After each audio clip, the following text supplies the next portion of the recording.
When I think about that scene in Transparent, when you show up, you're in it for what, 5 minutes? And I feel like you'd have to do just as much work as you would have to do if she was the lead in the thing. And it got me thinking about sketch work and how to create a character that is sort of three-dimensional.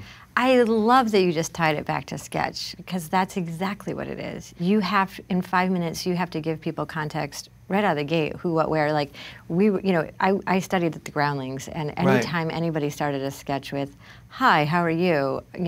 My teacher, Karen Moriyama was one of them, the director, she would like throw a pen at me and be like, "Never start a scene with 'Hi, how are you?' Do you know how much time you just wasted?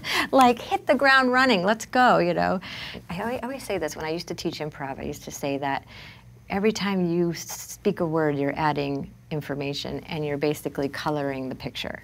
So if somebody says, mind if I borrow your rake, we see, what do you see now? We see a lawn, we see an actual rake, we see props, so if I'm doing this, you know what I have, and it's just like, if I do this gesture, we know I have a hat, every single thing you do and say, you're coloring. Pretty soon you have a very full picture that you've made from nothing, So I think with a character, I take the clues from the page.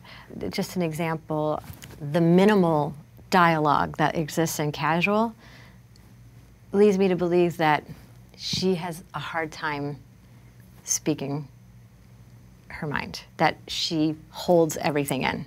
Right. Like, it's never about how I say a line on that show. It's always about everything that I'm trying to not say. And so what do I want to say that I'm trying so hard not to say, which informs, so what am I feeling if this is what I want to say?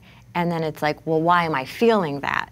I'm feeling that because of this reason and this reason, and so it kind of goes backwards into that. And so what I say is just really only the end result of how did I get here, what happened to me, what did they just say that made me want to scream at them that I can't, why can't I? Okay, well then I'm just going to say this. And now, and now I'm a repressed person.